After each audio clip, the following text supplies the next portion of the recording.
네, 안녕하십니까. 반갑습니다. 새누리당 대구 북구갑 권한희 의원입니다. 현재 미래창조과학방송통신위원회 위원으로 있고요. 당 대변인을 맡고 있습니다.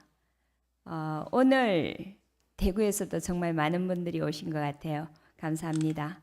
미래 신성장 동력 산업인 인지 ICT 융합 산업의 발전을 위해 마련된 한국 인지과학산업협회 창립식 및 기념 세미나에 참석해 주신 여러분들께 깊은 감사의 말씀을 드립니다. 특히 바쁘신 가운데도 이렇게 참석해 주신 우리 강길부 위원장님께 더더욱 감사를 드립니다. 박수 한번 주시기 바랍니다. 잘 아시다시피 저희 국회 상황이 원만하지 않고 그런 와중에 내일 저희들이 본회의를 개최하기로 예정이 되어 있습니다.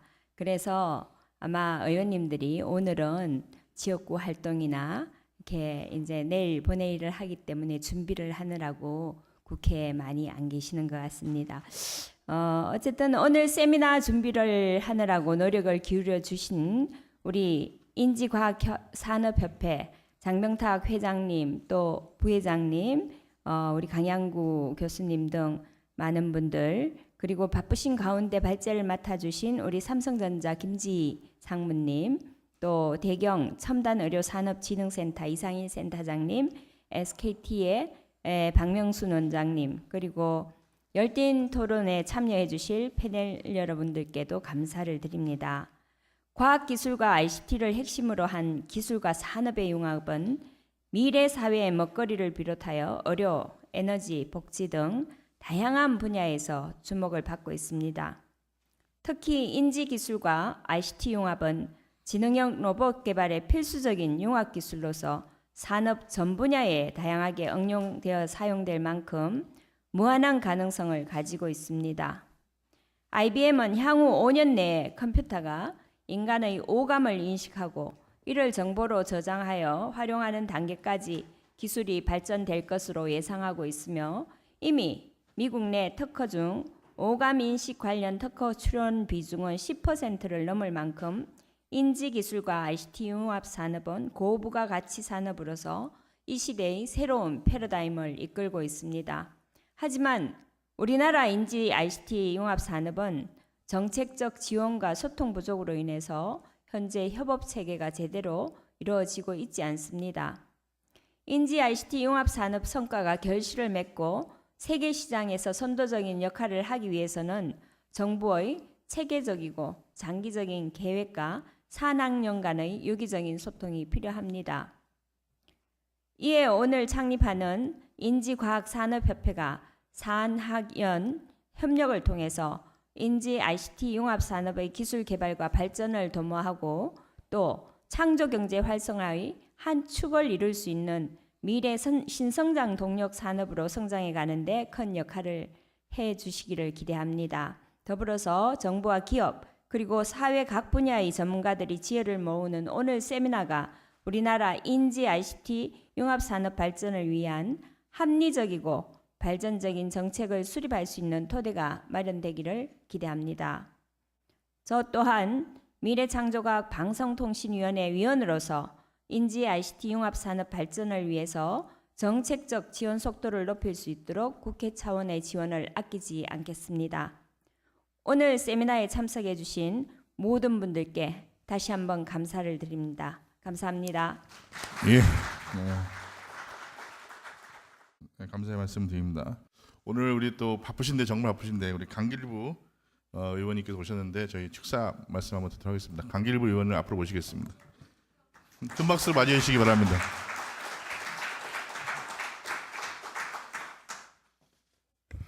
예, 저 울산 울주 출신의 강길부 국회의원입니다. 우리 권은희 의원님 오늘 이 주최하시는데 우리 미래위원회에서 바로 제 옆자리에 있습니다.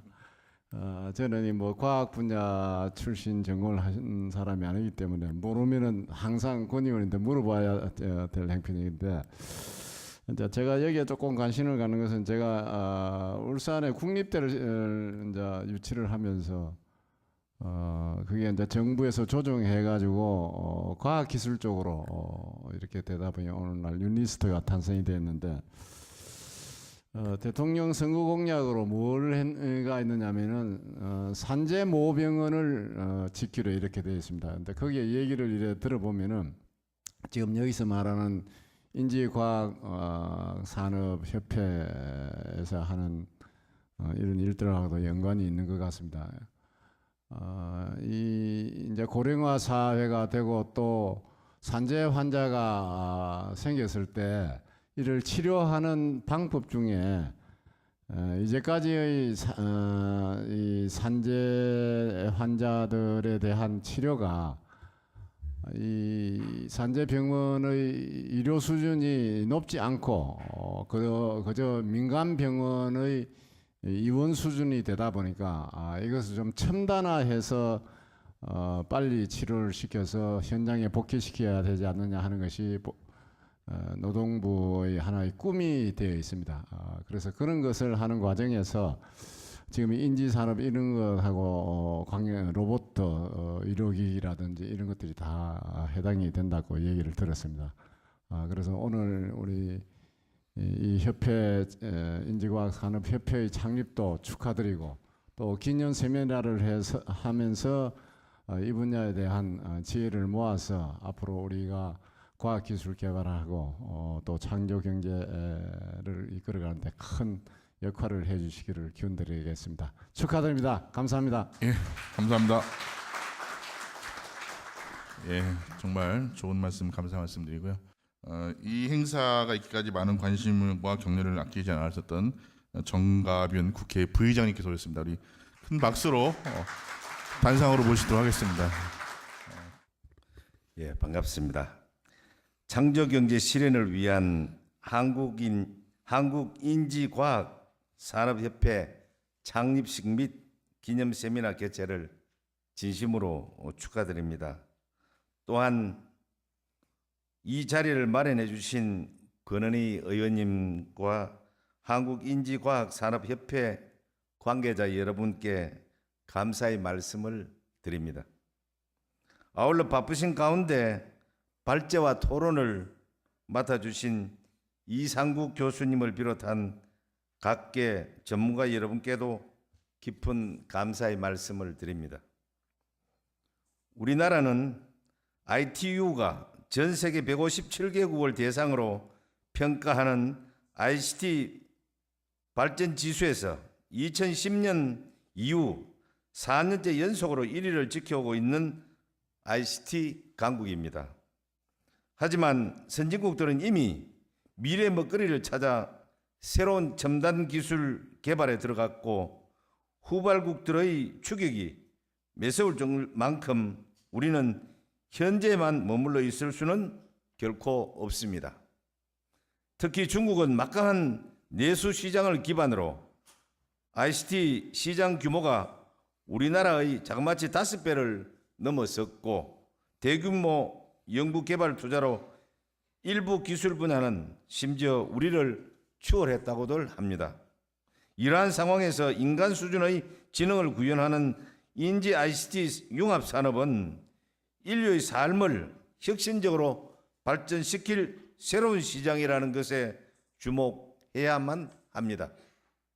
우리나라도 미래창조과학부 산업통상자원부를 중심으로 ICT 융합산업에 대한 대규모 투자를 진행할 계획으로 알고 있습니다. 저는 오늘 창립하는 한국인지과학산업협회가 ICT 창조산업의 컨트롤 타워로서 창조경제의 발판을 마련하고 국가발전 제도약의 큰 걸음을 내딛는 계기가 될 것이라고 확신하는 바입니다. 저 역시 국회 부의장으로서 우리나라 인지과학 산업 발전을 위해 법적, 정책적 차원을 아끼지 않겠습니다. 다시 한번 세미나에 참석해 주신 모든 분들께 감사드리며 간의 건강과 행운이 함께 하시기를 기원합니다. 감사합니다. 예. 우리 국회 부의장님께서 너무나 이 산업에 대해서 관심이 많으신 것 같고 정말 좋은 축사의 말씀 감사드립니다. 정말 또 이 바쁘신 와중에 또 이 행사를 축하하시러 또 한 분이 도착하셨습니다. 지금 새누리당의 그 류성걸 의원님께서 오셨는데 단장에 나오셔가지고 축사 한 말씀 해주시기 바랍니다. 우리 류성걸 의원님을 단상으로 모시도록 하겠습니다. 제가 행정부에서 한 32년간 있었는데 그때 지금도 생각해 보니까 아주 기억에 남는 보직이 이 R&D 예산을 편성을 했던 그때였던 것입니다. 그때만 하더라도 6T라 해서 IT, BT, NT, CT, ST, ET 6T 맞습니까? 네, 맞습니다. 이 6개 6T에 관련되는 사업들이 굉장히 강력하게 추진이 되었고 지금 이야기하고 있는 이 ICT라는 것도 ICT의 한 분야이고 이런 사항인 것 같습니다. 어쨌든 우리 지금 이 창조 경제의 커다란 발전 가능성이 있는 부분이 바로 이 ICT 쪽입니다.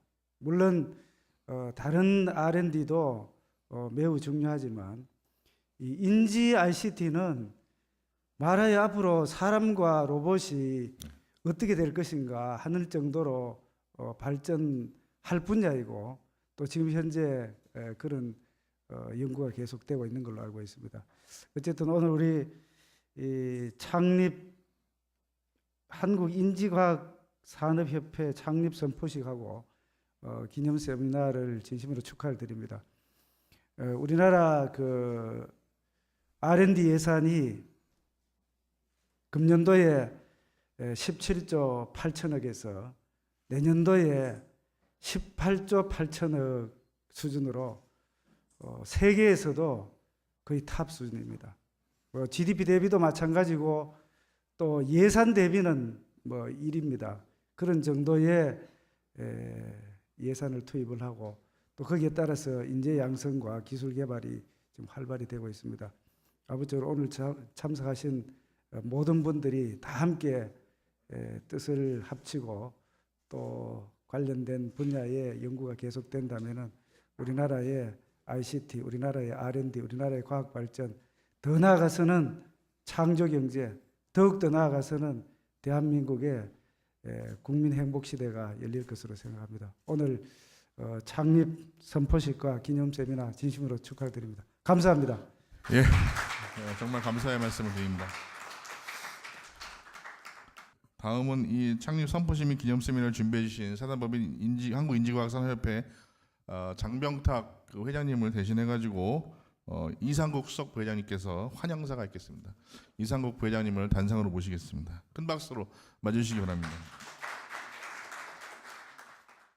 감사합니다. 오늘 이 자리에 와주셔서 대단히 감사드립니다. 저는 한국인지과학산업협회 수석 부회장을 맡고 있는 이상국입니다.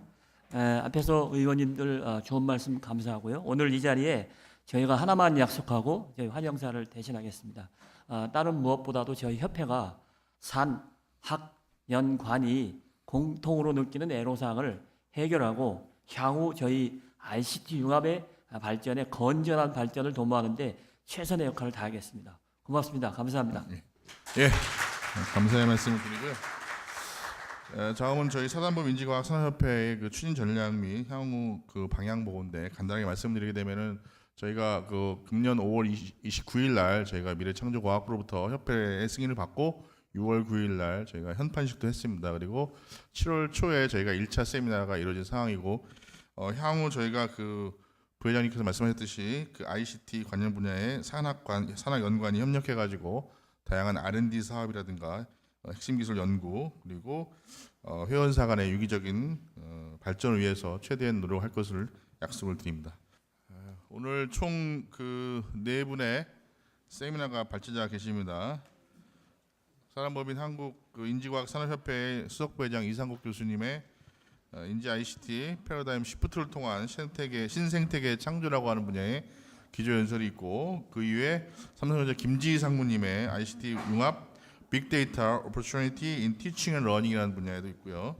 그리고 대구 경북 청담의료산업진흥재단의 이상일 센터장님의 IT 기반 첨단 의료기기 개발 지원 추진 전략도 있습니다. 그리고 마지막으로 SKT 성장기술원의 박명순 원장님께서 인지 ICT 산업 전망 데이터 인텔리전스를 중심으로 하는 분야로 행사를 진행하도록 하겠습니다. 먼저 첫 번째 기조 연설자이신 사회모범 한국인지과학산업협회 수석 부회장이시면서 카톨릭대학교 미디어 학부의 교수님이신 이상국 교수님을 박수로 맞이해 주시기 바랍니다.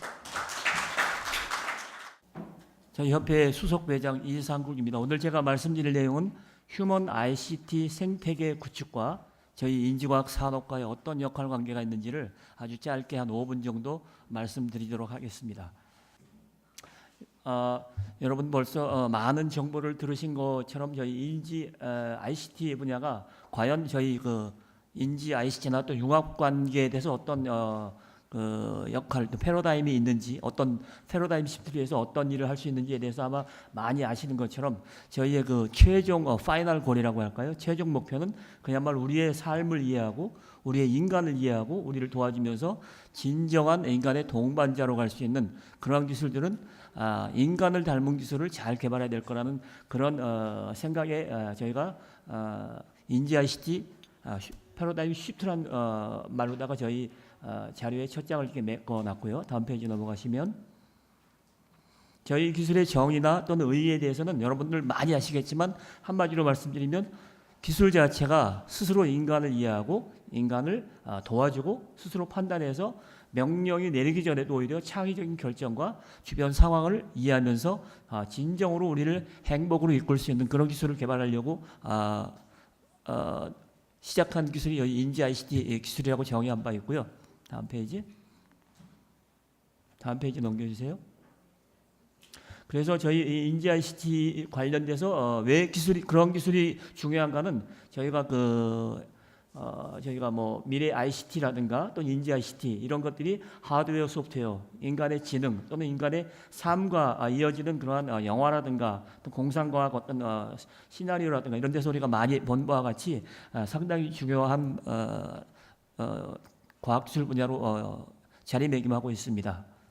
앞에서도 많이 들으셨겠지만 가트너 그룹이라든가 구글, 나사, 다르파 또는 마이크로소프트, 페이스북과 같은 많은 전 세계 글로벌 기업들이 인지 ICT 연구에 관한 연구 R&D 예산을 많이 투여하고 있고요. 최근에 이와 같은 미디어를 통해서 많은 대규모 투자라든가 또는 그쪽에 관심을 두고 있는 걸 많이 볼 수 있습니다. 다음 페이지 보시면요. 이거는 저희가 그 가트너에서 매년 이머징 테크놀로지에 대해서 이렇게 표현하는 하이프 사이클이라고 하는 건데요. 저희 인지 ICT 분야하고 타 산업 분야하고 어떤 관계에 있는지 주로 보시면 이 하이프 사이클에 이노베이션 트리거 분야 쪽에 보면 저희가 향후 5년에서 10년 또는 15년까지 저희 미래에 도래할 기술들을 이렇게 표시하고 있는데요. 이쪽 분야하고 저희 인지 ICT 기술 분야하고는 상당히 큰 관계의 끈을 갖고 있고 그 관계의 끈이 저희 인지 ICT 핵심 역량 기술을 잘 개발해서 이 기술을 이렇게 캐즘에 빠지지 않고 어떻게 하면 산업화 쪽으로 바로 이렇게 이어가게 할 수 있는가라고 하는 교량 역할 정도를 인지 ICT가 해야 되지 않을까라는 생각에서 이렇게 시장 분야 전망 자료를 만들어 봤습니다. 저희 비전과 목표에 대해서 간략하게 말씀드리고 저희의 목표를 단계별로 말씀드린 다음에 저희 발표 자료를 마치도록 하겠습니다.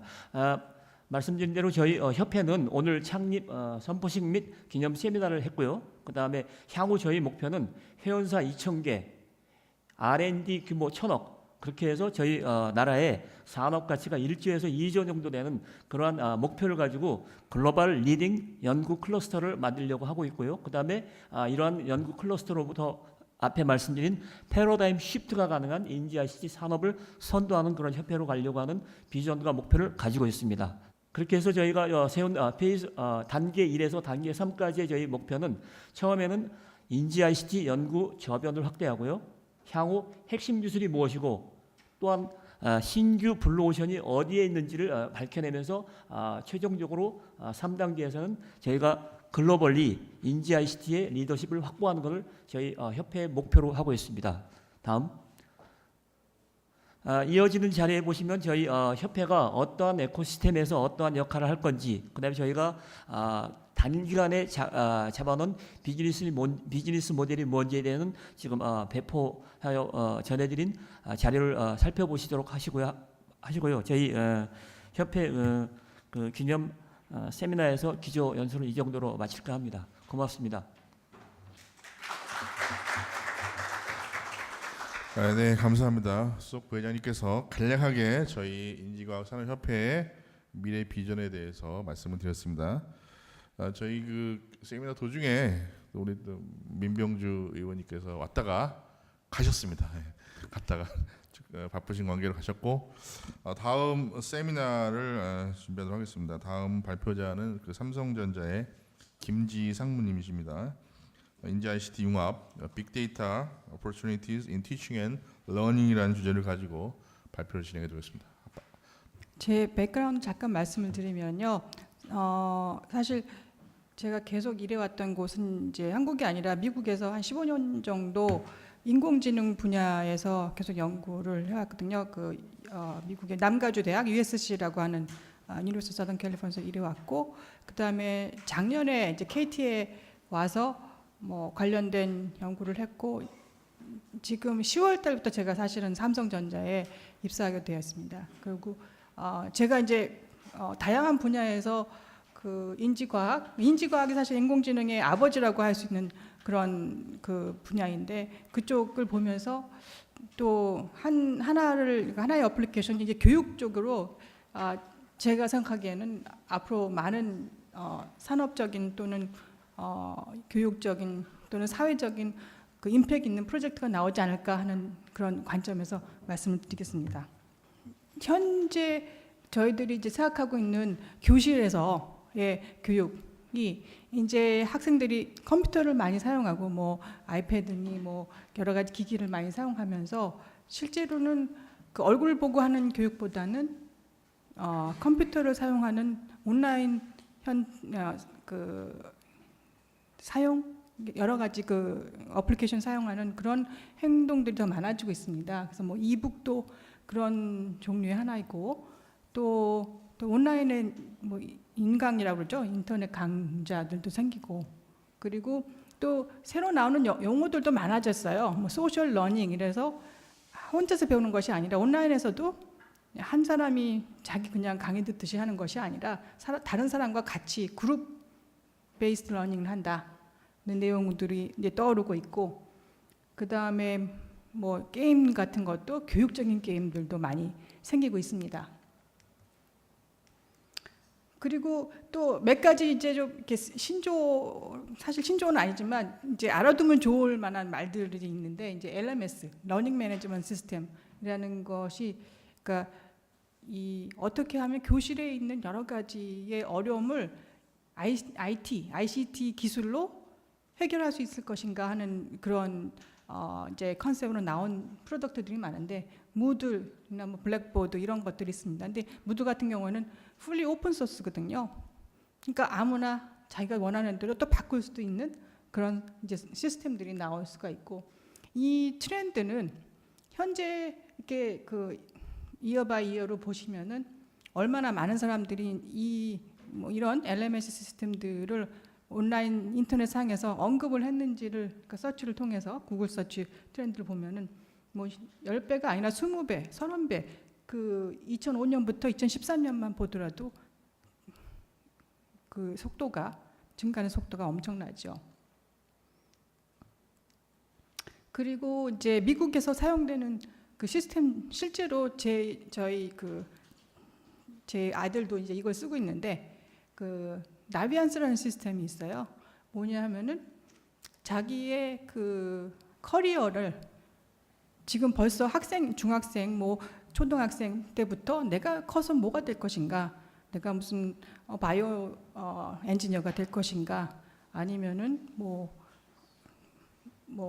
의사가 될 것이냐, 아니면은 글을 쓰는 사람이 될 것이냐, 이런 자기 커리어 골을 시작으로 해서, 그러려면 이런 사람이 되려면 내가 어떤 과목을 들어서 어떤 학점을 들어야 되지, 이런 질문이 들어왔을 때 그 전해 또는 전전해에 있던 학생들의 분포, 그리고 그 커리어를 따라갔던 사람들의 그 학점들, 이런 분포를 봄으로 해서 내가 지금 어떤 위치에 있는지, 여기 이제 뭐 그래프가 복잡하게 보긴 하지만은 자기 학점하고 고등학교 때 학점하고 그 시험 성적들, 뭐 SAT 이런 걸 보고 내가 지금 이 녹색 그룹에 들어가는지, 녹색 그룹은 합격한 그룹 또는 빨간색 그룹에 들어가는지 이런 거를 볼 수 있게 해주고, 그러니까 지금 현재를 나의 커리어 골에 맞춰서 어떻게 할 것인가, 이런 것도 사실 그 데이터 드리븐 시스템들이거든요. 오늘 토픽도 사실 그런 얘기 패널이 있을 거로 이렇게 기대하는데, 어떻게 하면 사람들의 데이터를 가지고 좀 더 미래에 있는 사람들을 도와줄 수 있을 것인가 하는 그런 연구들이 많이 되고 있습니다. 또 하나 또 뜨는 말들이 이제 신문상에 또 한국에도 많이 나오죠. MOOC, MOOC이라는 컨셉. 이게 이제 클래스룸 보통 인터넷 강좌도 뭐 많아봤자 100명, 200명, 3명인데 이제는 몇만 명씩도 같은 강좌를 들을 수 있는 그런 프레임워크들이 생겨납니다. 그래서 뭐 코세라, 스탠포드니 뭐 MIT니 이런 데서 많은 것을 이제 트라이하고 있는데, 실제로는 여러 가지 문제도 많아요. 그러니까 프로미싱도 하지만 문제도 많지만, 이제 이 트렌드를 보면은 모바일 러닝, 그냥 우리가 보통 알고 있는 모바일 러닝에서 이 MOOC에 대한 언급이 기하급수적으로 늘고 있는 것을 이제 볼 수 있습니다. 그러니까 사실 그러니까 교육에 대한 그 행태가 많이 달라진 거죠. 그래서 이런 것들이 데이터가 많아지면서 다시 말씀. 데이터가 점점 많아지면서 이 데이터를 가지고 어떻게 우리가 인지과학이나 인공지능의 연구를 통해서 좀 더 학생들을 도와줄 수 있을 것인가, 또는 부모들을 도와줄 수 있을 것인가, 선생님들을 도와줄 수 있을 것인가 하는 것들이 이제 많은 그 프로젝트 토픽으로 나오고 있어요. 거기에 대한 펀딩도 엄청 많이 있고요. 그 미국의 경우에는. 그래서 이제 플랫폼, 여기에 대한 플랫폼, 실제로 IT가 할 수 있는 것들이 무엇이냐 하면은 이런 데이터를 모아서 잘 엮고 분석을 함으로 해서, 자, 우리 선생님들의 도움을 주자. 그러니까 예를 들자면은 학생들이 실제로 도움 필요한 그 과목뿐만 아니라 토픽이 무엇인가, 내가 지금 애들이 어떤 문제를 제일 못하기 때문에 다음에는 어떤 형태로 내일 어떤 형태로 도와줘야 될 것인가 하는 그런 프레임워크들이 또 나오고 있습니다. 그래서 이제 여러 가지 말들이 있지만 제일 이제 떠오르는 거는, 보통 우리 선생님들이 중간고사, 기말고사 볼 때까지 누가 어떤 문제, 어떻게 힘들어하는지 잘 모르거든요. 근데 이런 이제 플랫폼들이 나오면은 그 학기가 끝나기 전에 첫째 주, 둘째 주 되면서 벌써 우리가 이 학생이 어떤 형태로 도움이 필요한지를 컴퓨터가 알아내서 그 정보를 선생님들로 하여금 이 학생을 어떻게 하면 F가 아니라 적어도 C 스튜던트로 만들 수 있을 것인가 하는 거를 도와줄 수 있도록 하는 그런 이제 챌린지들이 생기고, 이게 데이터가 많아지면서 저희가 보기 좋다, 이제 사람들이 너무 몰랐던 걸 이제 알게 됐지만 또 알게 된 내용을 가지고 실제로 활용을 하려면 그게 새로운 챌린지가 됩니다. 특히 더 이제 제일 힘든 내용이 뭐냐면은, 선생님들은 또 자신들이 가르치던 스타일이 있는데 어떻게 하면 이런 새로운 IT의 기술을 자기의 클래스룸에 도입을 할 수 있을까 하는 것이 제일 사실 어려운 문제가 되는 거죠. 저희들이 이제 인지과학 학회에서 고민을 많이 해야 되는 것으로 생각됩니다. 여기는 사실 뭐 디테일한 거니까 사실 제가 좀 스킵하고 싶은데, 이제 제가 만든 그 시스템 중에 하나가 교사들로 하여금, 교사들의 대시보드예요. 그러니까 여러분 운전할 때 대시보드 이렇게 보시면서 운전하듯이 내가 가르치는 학생들에 대한 대시보드를 갖고 있는 거, 언제나 누가 문제를 갖고 있고 스피드가 누가 빠르고 누가 느리고 이런 거를 알 수 있게 하는 그런 시스템을 저희가 이제 만들었는데, 미국의 NSF의 그 도움을 받아서, 예를 들자면은 뭐 어떤 토픽에 어떤 문제가 제일 많이 도움이 필요한가라는 것, 어떤 이제 이런 형태로 만들어주고 있고요. 이제 아웃룩을 보면은 더 중요한 건 앞으로 뭘 해야 될 것인가 하는 거는 아까 말씀드렸듯이 내가 한 주, 두 주만 돼도 벌써 이 학생들이 뭐가 어떤 도움이 필요한지를 파악할 수 있는 그런 형태. 또는 내가 부모로서 얘가 뭐 잘하고 있는 것 같기도 하고 못하고 있는 것 같은데 실제로 뭘 못하는지를 알 수 있는 그런 툴. 예, 그다음에 어댑티브 러닝. 모든 학생들이 같은 형태로 지금 배우고 있는데 각 개별적으로 문제가 다르거든요. 그러니까 어떻게 하면 개개인의 맞춤형 교육이라고 말씀하시죠. 그런 것을 데이터를 통해서 분석해서 사람들이 할 수 있을 것인가. 그리고 그 피드백을 그냥 오늘만 주는 것이 아니라 자 오늘 이거 해봐 저거 해봐를 꺼내는 것이 아니라 매일매일 다른 형태에 대해서 컨티뉴어스 피드백을 줄 수 있는 그런 시스템들이 이제 저희 그 산업화 또는 그 사업하신 분들의 그 교육 사업이라고 할까요? 그 이제 디렉션으로 많이 생각될 수 있을 것 같아요. 그리고 차별화하는데 자기의 그 교육 프로덕트들을 차별하는 그 요건 중에 될 것 같고요. 이제 그 사이클을 보면은 이제 데이터들이 사실 제일 중요한 게 데이터를 어떻게 지금 여러 가지 문제 때문에 이제 쉐어는 거의 불가능하지 않습니까? 근데 자기 데이터를 어떻게 사용할 수 있는 것인가? 데이터의 그 관리 문제. 그 다음에 거기에 대해서 실제 산업화하려면 거기에 그런 기술에 대한 투자가 있어야 되고 그 다음에 그 거기에 투자가 잘 돼서 어떤 임팩이 온다면은 거기에 대한 또 다른 그 새로운 사업의 창출 이런 사이클이 계속 이루어져야지만 지금 뭐 교육이 뭐 그냥 어떤 컨셉으로만 있지만 실제로 이게 돌아가서 돈도 벌고 사업하시는 분들은 돈도 벌고 그 실제로 저희 사회적인 문제들도 많이 해결을 하고 그리고 그러면서 또 여러 가지 엮여 있는 문제들을 같이 특히 데이터에 관련 문제들을 많이 풀 수 있는 그런 환경이 돼야 되지 않을까 싶습니다. 이제 여기서 이제 마치겠습니다. 네, 감사합니다. 예, 네, 감사드립니다. 좀 더 짧은 시간에 에너지 ICT 융합 분야, 특히 그 빅데이터를 활용한 티칭 앤 러닝에 대해서 정말 새로운 트렌드를 말씀해 주신 것 같습니다. 다음은 그 대구 경북 첨단의료산업진흥재단 첨단의료기기 개발지원센터의 이상일 센터장님께서 IT 기반 첨단의료기기 개발지원 추진 전략에 대해서 발표해 주셨습니다.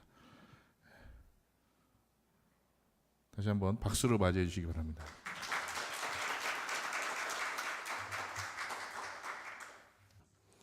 방금 소개받은 대구 경북 첨단 의료기기 지원센터의 저 이상일입니다. 오늘 그 한국인지과학산업협회 창립을 진심으로 축하드립니다. 그리고 준비하신다고 우리 이상 부회장님 고생 많이 하셨습니다. 그리고 평소에 제가 개인적으로 많이 존경하는 우리 그러니님께서 자리를 만들어 주셔서 대단히 고맙습니다. 이래 귀한 자리에 저희 기관 소개도 하고 또 의료 산업에 대한 논의를 할 수 있는 자리가 돼서 저는 개인적으로 굉장히 뜻깊게 생각을 합니다. 제가 오늘 말씀드린 내용은 IT를 기반으로 하는 첨단 의료기 첨단 의료기 지원 사업에 대한 추진 전략이라고 되어 있긴 한데 저들이 하고 있는 일이라든지 또는 의료 산업의 생태 현황을 간단하게 말씀을 드리도록 그렇게 하겠습니다. 말씀드린 순서는 조금 전에 말씀드린 것처럼 의료 산업에 해당하고 그다음에 저희들 기관이 어떤 일을 하고 있는지 기관 소개하고 저희들이 사실은 R&D를 추진을 하고 있기 때문에 R&D에 대한 내용을 잠깐 소개해드리도록 그렇게 하겠습니다. 자료에서 보시는 여러분 뭐 잘 아시겠습니다만은 의료 산업의 이 시장 규모는 세계적 2011년도로 기조를 했을 경우에 한 300조 정도 된다고는 합니다. 시장이 어마어마하게 큰 시장인데 연평균 7%에서 8% 정도 성장을 하고 있습니다.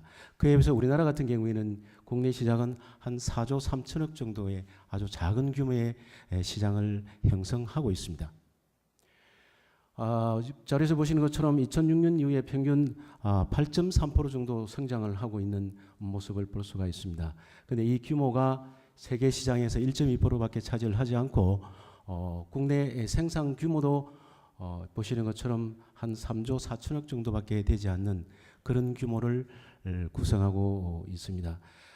여기 자료에는 연매출 20억 미만의 기업을 표시를 하고 있지만 조금 더 확대하더라도 예를 들어서 지금 국내 기업의 의료 산업으로 등록되어 있는 기업이 2,600개 정도 된다고 합니다.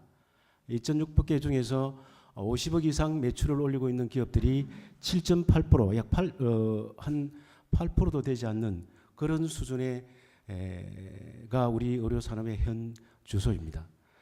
그래서 뒤에도 말씀드리긴 하겠지만 하여튼 우리나라의 산업 중에서 낙후되어 있는 의료 산업이 굉장히 성장을 할 수 있는 가능성이 높은 분야인 것만은 사실입니다. 앞에서 말씀드린 것처럼 전체 시장 규모도 300조 규모이기 때문에 그리고 연평균 8% 이상 성장을 하고 있기 때문에 투자를 할 경우에 굉장히 성장할 수 있는 가능성이 높은 산업이 아닌가 그렇게 생각합니다.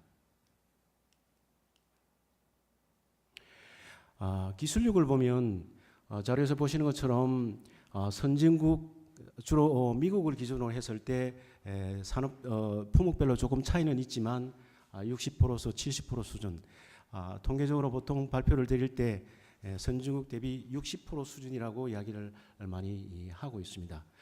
그리고 우리 이 의료계 앞에서 말씀드린 것처럼 의료기기 산업 생태계 자체가 영세하기 때문에 R&D 투자를 못하고 있고 그렇기 때문에 시장에 진입하기가 굉장히 어렵습니다.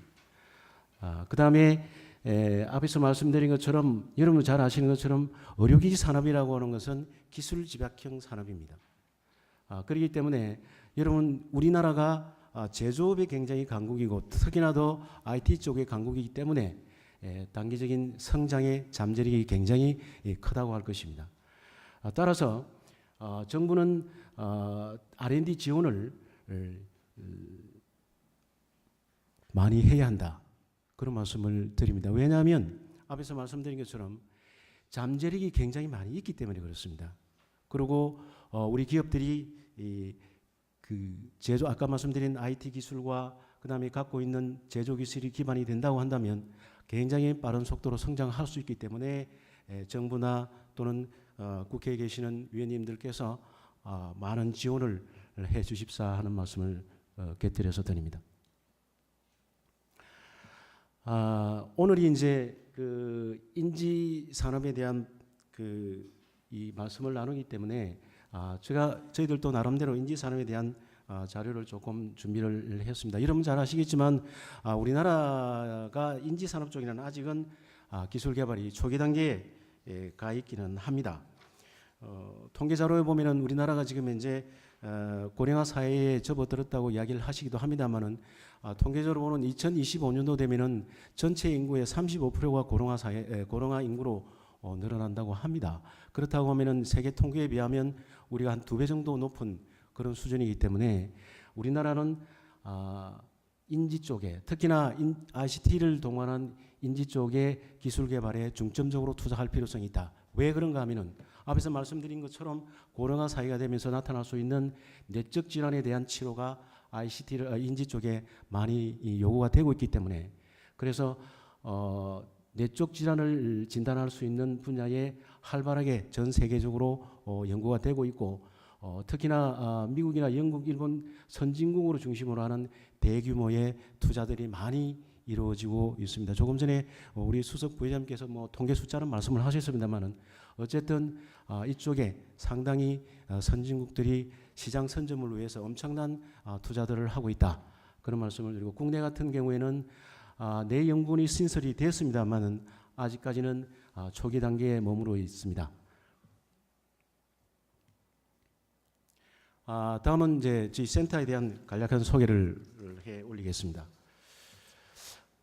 저희 센터는 설립 근거는 특별법으로 구성이 되어 있습니다. 첨단 의료산업 단지 지정 및 육성에 관한 특별법으로 국회에서 제정이 돼서 2009년도에 제정된 이후로 저희들이 기간이 2011년도에 설립돼서 지금 현재 제가 2대 기관장으로 근무를 하고 있습니다.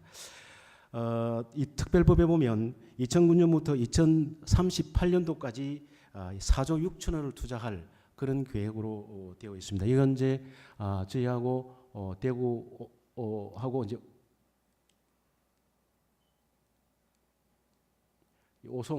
오송하고 저희 두 개 기관이 법에 의해서 설립이 되었습니다. 대구 쪽에는 IT를 기반으로 하는 의료기기 제품을 개발을 하고 오송 쪽에는 BT를 기반으로 의료기기를 생산하는 그런 시스템으로 구성이 되어 있습니다.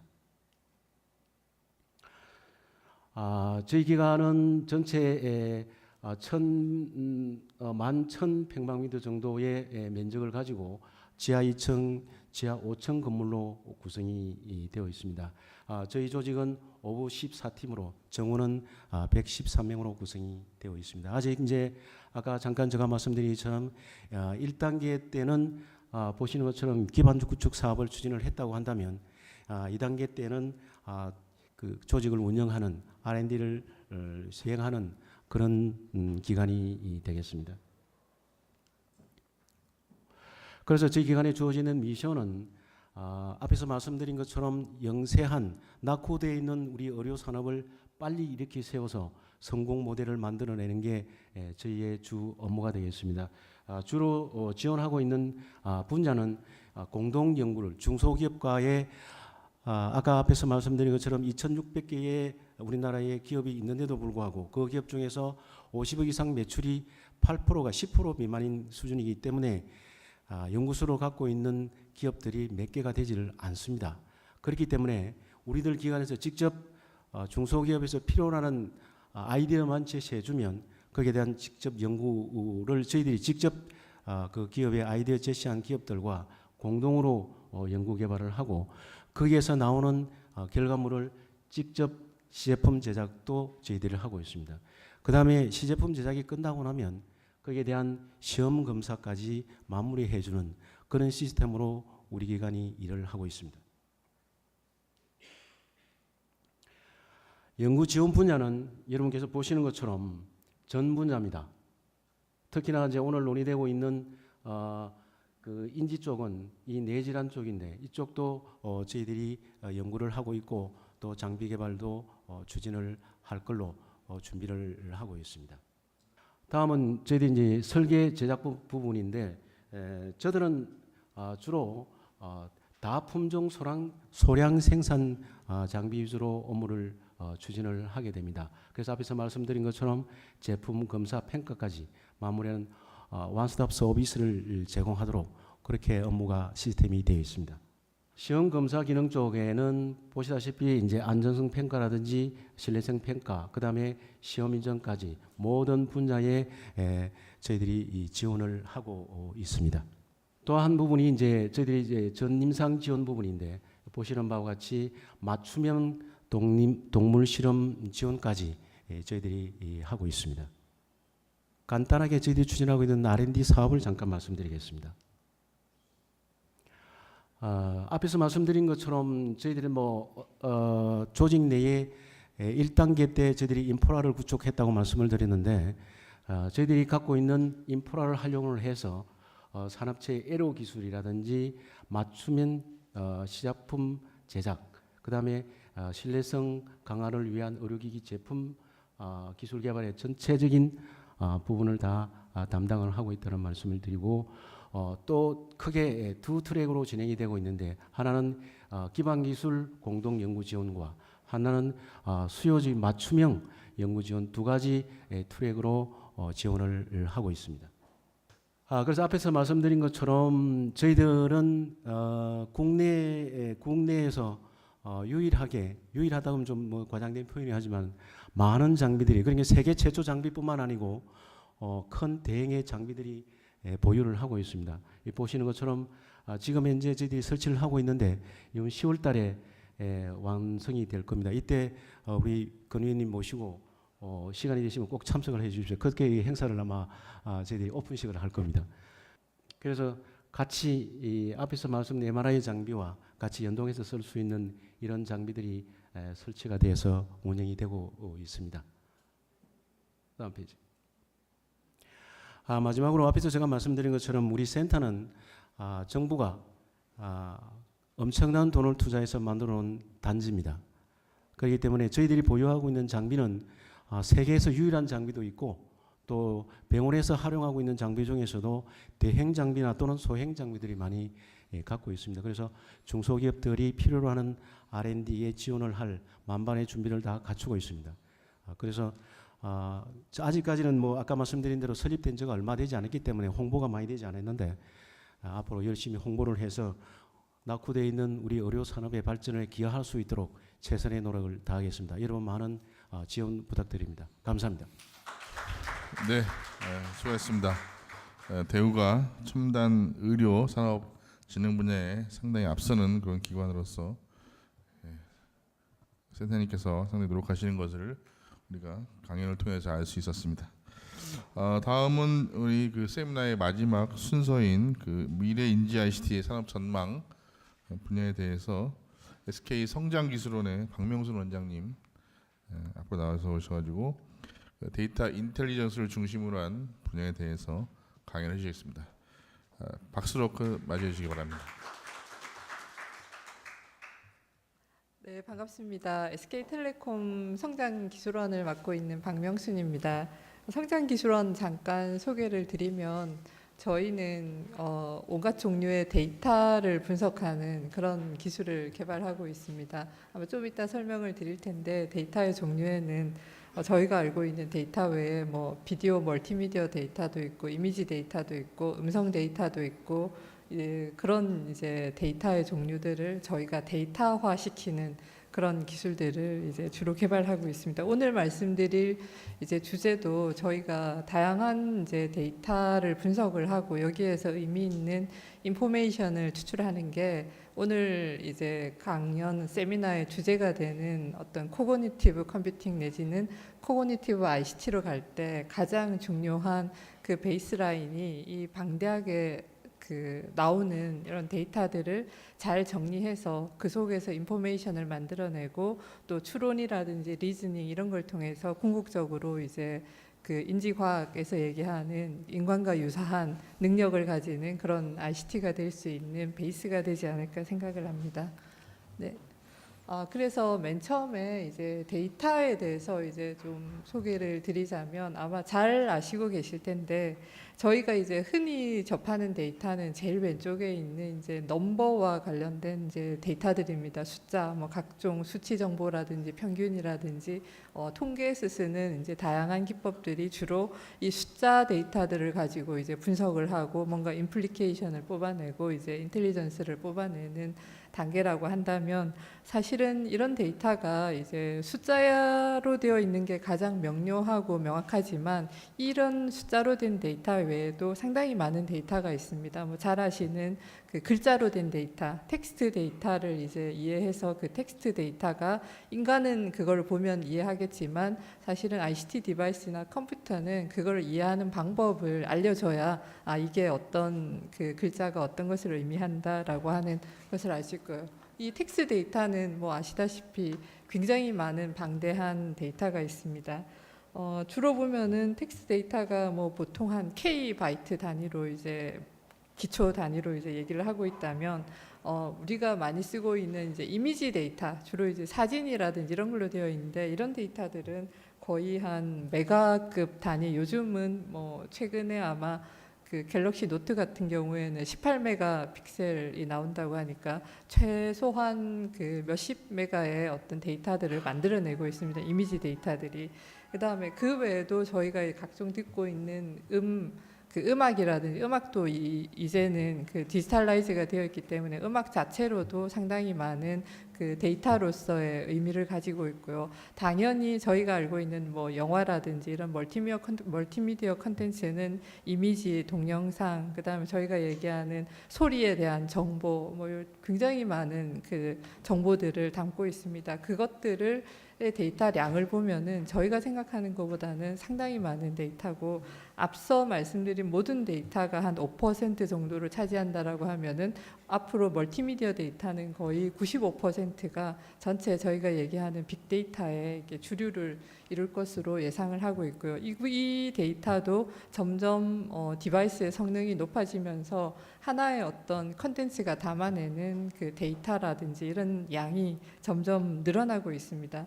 그래서 이 인간과 같은 컴퓨터를 얘기할 때 사실은 이 많은 데이터들을 잘 분석하고 잘 어널리시스 하면은 사실은 인간이 인지하지 못하는 것까지도 다 이렇게 그 추출을 할 수 있는 능력이 있는 게 이런 데이터 영역이라고 생각을 합니다. 네. 방금 말씀드린 그런 방대한 이제 데이터들을 이제 어널리시스를 하게 되면은 최근에 굉장히 많이 화두가 되고 있는 게 이제 컨텍스트 어웨어라고 하는 부분입니다. 그러니까 내가 지금 어떤 위치에서 어떤 데이터를 보고 있고 내가 누구한테 뭐 메일링을 하고 있다든지 이런 몇 가지의 데이터를 조합해 보면은 이 사람이 지금 뭘 하고 뭘 하려고 하는 거나, 예를 들어서 뭐 메일을 봤더니 이 사람이 출장을 가려고 하는데 사이트를 봤더니 이게 해외 여행에 뭐 이렇게 비행기 스케줄을 예약하는 사이트를 들어가고 있다. 이런 몇 가지의 그 액티비티에 관련된 데이터를 보면은 이 사람은 언제 어디에 어떤 목적으로 출장을 가겠다라고 하는 그 사람의 컨텍스트에 대한 부분을 사실은 상당히 많이 캐치할 수 있고요. 아마 일부 기능도 구현이 되어 있습니다. 시리 같은 경우에는 이제 이런 데이터들을 몇 가지 조합해서 그 어시스턴스 할 수 있는 이제 제한적인 기능들이 이미 이제 나오고 있고요. 그 다음에 또 하나는 뭐 많이 들으셨던 인지과학의 가장 대표적으로 나오는 왓슨 같은 시스템도 내가 뭔가 묻고 싶을 때 그게 어떤 팩트 그 자체뿐만 아니라 뭔가를 이렇게 연상과 유추를 해서 내가 답을 얻어야 되는 이런 부분도 현재는 이제 이 데이터들을 잘 조합을 하게 되면은 내가 원하는 답을 이렇게 찾을 수 있는 이런 Q&A 시스템들도 이런 데이터를 가지고 상당히 많이 우리가 원하는, 어찌 보면 어떤 부분에서는 인간의 능력을 이렇게 뛰어넘는 수준의 그 답이라든지 인텔리전스를 가지고 올 수 있는 게 이 데이터 영역이라고 생각을 합니다.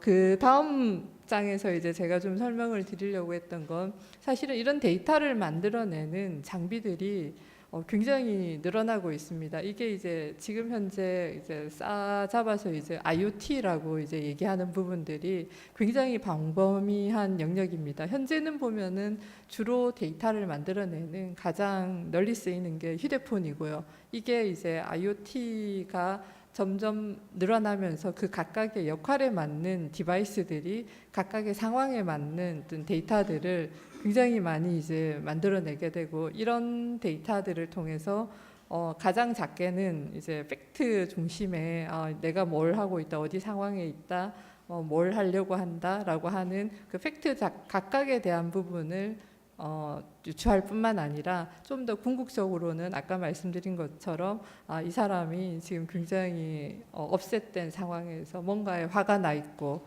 그다음 화가 난 대상이 뭐고, 이 사람이 생각하는 솔루션이 뭐다라고 하는 내가 주어진 어떤 데이터의 그 자체에 있는 팩트뿐만 아니라 그 상황들을 조합하게 되면은 궁극적으로 내가 누군가의 나의 비서 같은, 아니면 나의 친구 같이 나의 상황을 감정적인 부분까지 좀 이해할 수 있는 그런 단계로까지 만들어 볼 수 있는 게 이 데이터와 지금 현재 트렌드가 되고 있는 이 IoT 디바이스들이 아닐까라고 생각을 합니다.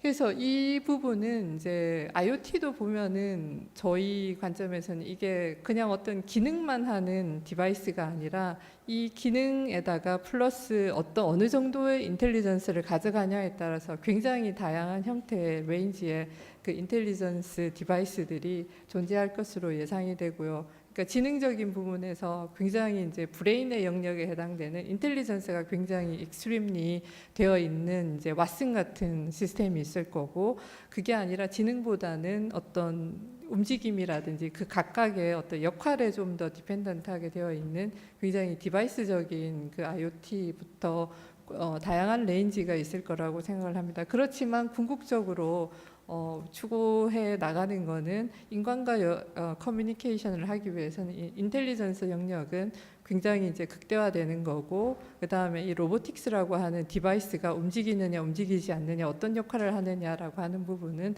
내가 원하는 기능에 따라서 다양한 형태로 존재할 것으로 예상이 됩니다. 그래서 가장 이제 우측 위에 있는 게 지능과 그 다음에 어떤 무브먼트가 가장 최적으로 되어 있는 게 아마 현재 얘기되고 있는 것으로는 아마 휴머노이드형, 인간처럼 행동하고 인간처럼 말하고 그다음에 인간처럼 이제 이해할 수 있는 그런 게 아마 궁극적인 형태가 될 텐데 아직까지는 거기까지는 조금 멀었지만 궁극적으로는 저걸 지향하지 않을까라고 생각을 합니다. 그래서 저희는 이제 보통 저희 성장기술원에서는 저희 하고 있는 뭐 내추럴 랭귀지라든지 그 내추럴 랭귀지 어널리시스, 그 다음에 스피치 레코그니션, 그 다음 비디오 어널리틱스, 그 다음 데이터 어널리틱스 이제 이런 기술들을 개발하고 있는데 궁극적으로 저희가 이제 해야 되는 것은 이게 인텔리전트한 뭔가의 things, 저희는 이제 머신이라고 부르는데 인텔리전트한 어떤 머신이 궁극적으로 우리한테 보여지는 형태라고 생각을 하고요. 인텔리전스 자체로는 사실은 이게 무형의 모습이기 때문에 구체화가 되기가 쉽지 않다라고 생각해요. 여기에 뭔가 손발의 역할을 하는 things라든지 아니면 디바이스 아니면 머신 같은 게 붙어야 이게 궁극적으로 저희와 이제 인간과 인터랙션을 할 수 있는 어떤 형태가 될 것으로 생각을 합니다. 그래서 이 인텔리전스 디바이스는 크게 방금 말씀드린 것처럼 어떤 브레인의 역할을 하는 인텔리전스와 그 다음에 뭔가 센싱과 리스판싱의 역할을 하고 있는 이 바디 디바이스 영역으로 구분이 되고 인텔리전스 영역도 가장 단순하게는 이제 인간의 말을 이해하는 어떤 레코그니션, 언더스탠딩의 기능에서부터 좀 더 궁극적으로는 내 말이 어떤 톤에, 어떤 음색에, 어떤 감정을 갖고 얘기하냐에 따라서 궁극적으로 내가 원하는 게 뭐다라고 하는 걸 추론할 수 있는 코그니티브 기능까지를 이 인텔리전스 영역에서 포함해서 가져가야 되지 않을까라고 생각을 하고 있습니다. 그래서 저희는 이거는 이제 저희 얘기를 하기 전에 사실은 이러한 그 트렌드는 저희만 보는 게 아니라 굉장히 많은 다른 글로벌 플레이어들도 이 인텔리전스와 관련되어서는 투자를 많이 하고 있고 특히 인텔리전스와 아까 말씀드렸던 디바이스 이 주로 이제 로봇과 관련된 것들이 일부 있는데 이런 쪽에 투자들을 많이 하고 있습니다. 가장 대표적인 게 뭐 잘 아시는 구글 쪽이고요. 여기는 인텔리전스 관련해서 최근에 몇몇 회사들을 인수를 했고 또 이제 디바이스와 관련해서도 뭐 네스트 같은 이제 단순 디바이스에서부터 무인 자동차 같은 굉장히 복잡한 디바이스, 그다음에 로보틱스 쪽도 최근에 굉장히 이제 투자를 많이 해서 어떤 인텔리전스와 뭔가 액션을 할 수 있는 이 디바이스의 조합을 궁극적으로 구글 같은 경우에는 그 가져가지 않나라고 예상이 되고요. 그다음에 IBM 같은 경우에는 사실은 디바이스 쪽보다는 그 왓슨이라고 하는 인텔리전스 그 자체에 좀 더 이제 포커싱을 하고 있는 것으로 보여집니다. 그다음에 소프트뱅크 같은 경우에는 최근에 아마 이 유사하게 구글과 유사하게 인텔리전스와 그 실제 디바이스의 역할을 하고 있는 로봇 그 페퍼라고 하는 로봇에서 특히 이제 인간과 교감하는 그 센티멘트에 대해서 굉장히 그 강화하는 그 인텔리전스 클라우드 기반의 인텔리전스를 이제 구현하려고 하고 있고요. 그다음에 그 외에 이제 소셜 그 네트워크를 하고 있는 뭐 페이스북이나 트위터나 이런 데는 자기의 데이터를 기반으로 이런 인텔리전스를 하기 위한 이제 뭔가를 만드는 플랫폼을 만드는 그 작업들을 하고 있습니다. 아마존 같은 경우에는 이제 오히려 인텔리전스보다는 드론이라든지 이런 것처럼 그 역할에 좀 최적화된 가장 미니멈한 인텔리전스와 그다음에 역할에 충실한 어떤 디바이스, 드론 같은 디바이스의 같이 조합이 되면서 좀 리얼라이제이션 측면에서 아마존은 좀 더 고민을 하고 있지 않나라고 생각을 하고 있습니다. 네, 다음 장. 예, 그래서 이거는 이제 저희 성장기술원에서 좀 생각하고 있는 아이디어인데 이제 저희가 이제 다양한 데이터를 어널리시스하고 레코그니션 할 수 있는 이제 기술들이 있는데 이걸 어떤 플랫폼의 형태로 만들어서 어떤 디바이스든 간에 뭐 스피치 레코그니션이 필요하다 아니면은 비전 레코그니션이 필요하다라고 할 때 그 조합들을 이렇게 뭉치면은 예를 들어서 뭐 잘은 모르겠지만 밥솥에 이게 들어갈지 모르겠지만 밥솥에 디바이스 그 비디오로 애널리틱스하고 스피치 레코니션 할 수 있는 어떤 그 플랫폼들이 들어가면은 거기에 필요로 하는 미니멈한 기능들을 저희가 인베드 시켜주고 또 클라우드와 연결해서 걔를 지능을 이렇게 높여줄 수 있는 이러한 그 통합적인 플랫폼, 이 궁극적으로는 AI 같은 플랫폼이 그 클라우드 형태로 존재하고 그 다음에 각각의 디바이스는 그 개별의 역할에 맞는 미니멈한 그 인텔리전스를 다운로드 받아서 이제 자기의 역할을 해가는 이런 생태계가 좀 구성되지 않을까라고 생각을 합니다. 네, 이상입니다. 네, 감사합니다. 네, 안녕하십니까. 감사합니다. 오늘 이 행사의 마지막 패널 토론까지 남아주신 여러분께 큰 감사드리고요. 저희 패널은 오늘 환경상 아주 짧게 진행하려고 합니다. 특히 오늘 많은 발표를 해주신 앞에 세 분 연사님 포함해서 오늘 이 패널에 오신 분들께서 들으시면서 또는 그 전부터 가지고 계셨던 인지 ICT 융합 관련된 이렇게 의견이나 말씀을 해주시는 방향으로 한 번씩 이렇게 말씀을 좀 요청드리고요. 그렇게 진행하도록 하겠습니다. 제가 그냥 임의로 이렇게 순서를 한번 정해서 그냥 요청드리는 방향으로 하겠습니다. 먼저 제가 바로 옆에 계신 서성일 미래창조과학부 소프트웨어 융합과의 과장님한테 오늘 들으시면서 더 하시고 싶은 말씀 있으면 한번 요청드리도록 하겠습니다. 예. 예, 반갑습니다. 미래창조과학부 소프트융합과장 서성일입니다. 오늘 이제 인지과학산업협회 창립 선포식입니다만 사실 이제 창립은 했고, 그래서 거기에 대해서 이제 이 협회가 제대로 된 역할을 수행하여서 우리나라의 어떤 인지 컴퓨팅을 비롯한 인지 ICT, 인지 과학을 바탕으로 이제 융합산업 발전까지 이어지는 생태계 구성을 협회가 좀 적극적인 역할을 좀 할 수 있게끔 그렇게 좀 하는 것이 가장 중요한 일이고, 그걸 도와주고 지원하는 게 이제 이제 본질적인 역할이라고 봅니다. 그래서 그런 역할은 이제 우리 미래부에서도 지속적으로 할 것이라고 그렇게 생각을 하고 있고요. 아울러서 이제 이 자리에 계신 분들의 다양한 아이디어와 그다음에 인지과학산업협회 어떤 그 사무국 차원에서의 어떤 전체적인 어떤 조정자 역할 및 어떤 기획 기능 그런 걸 좀 강화해서 지금 현 상황에서 우리나라 인지과학 산업이 업계 지금 현재 기술 상태에서 우리가 무엇을 해야 되는지, 어떤 기술 개발을 해야 되고, 그 사업하기 위해서는 어떤 기업들과 생태계를 만들어야 되고, 그런 역할을 좀 아이디어를 좀 잘 좀 발굴해 주시기를 이 자리를 빌어서 좀 부탁을 드립니다. 그리고 아시겠습니다만 올해 7월 23일 날에 이제 미래부에서 이제 대통령님을 모시고 소프트웨어 중심 사회 실현 전략 보고대회를 했습니다. 이게 핵심이 바로 이제 인지과학 산업이죠.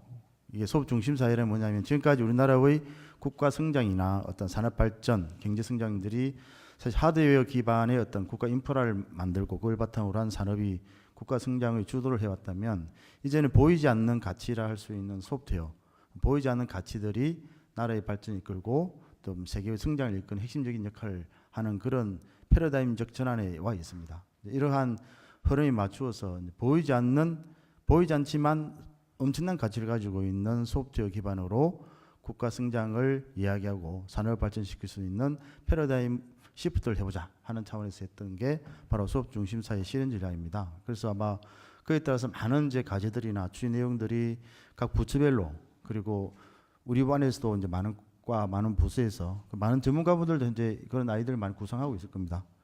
그런 수업 중심 사회의 이제 한 중요한 요소가 오늘 이야기하는 인지과학 산업이고 인지 컴퓨팅이고 인지과학 산업이기 때문에, 그런 차원에서 아까 말씀하신 대로 인지과학 산업 측면에서의 다양한 아이디어나 해야 될 프로젝트들 어떤 것들이 있는지를 좀 적극적으로 강구해 주시고, 그걸 바탕으로 해서 이제 새로운 산업을 할 수 있는 수업 중심 사회의 산업, 예를 들자면 인지과학 산업 같은 것이죠. 이런 산업들이 새로운 성장 동력으로 지속적으로 나아갈 수 있게끔 그렇게 역할을 해주시고, 우리 미래부는 수업 중심 사회 실현 전략 기본 취지에 맞춰서 그런 활동들 지속적으로 해 나가도록 하겠습니다. 감사합니다.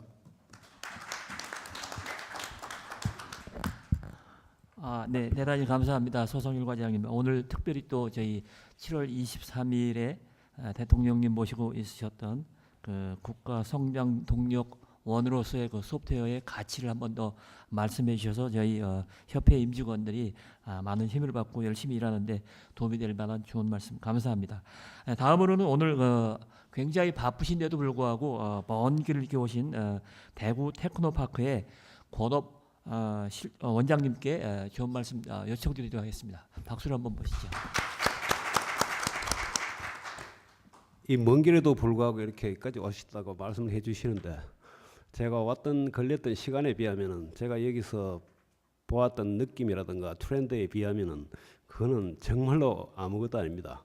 오늘 발표해 주신 이 세 분 또 방금 제 옆에 있습니다만은 그러니까 그 한국인지과학 산업협회를 또 앞으로 또 이끌어 가실 우리 이상국 교수님, 전 참 많은 걸 느꼈습니다. 왜 그러냐 하면 제 개인적으로 저는 주로 하는 게 제가 테크노파크 원장을 하기 전에 전 대학에 있다가 잠깐 이제 여기에 원장을 하고 있습니다만은 항상 이 분야가 전체적인 분야를 까는 하나의 인프라를 까는 부분, 우리 방금 서성일 과장님께서도 말씀을 하셨습니다만은 그런 부분인데 실제로 산학 연구원을 갖다가 할 수 있는 하나의 틀로서의 이런 협회가 창립되어 있다는 것은 정말로 의미 있게 생각합니다.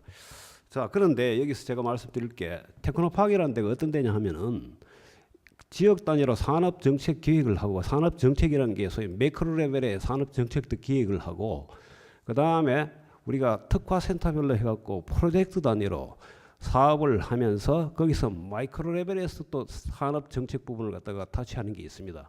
서로 교감을 하면서 전체적인 지역 산업 정책을 갖다가 만들어내는 곳인데, 여기서 제가 잠깐 대구를 잠깐 소개를 해드리자면은 이 관련 인지 ICT 관련해서 대구에서 지금 이루어지고 있는 몇 가지만 제가 소개를 해드리면은, 지금 현재 저희 TP 산하에 있는 테크노파크 산하에 있는 모바일 융합센터에서 지금 창의 감성 디바이스 제품화 구축 사업을 지금 현재 기획을 하고 있고, 이미 뭐 보도를 통해서 많이 알고 있습니다만은 지능형 자동차 부품 시험장 이미 건립됐고, 그 다음에 지능형 로봇 산업 클러스터 조성 사업이 지금 진행 중에 있습니다.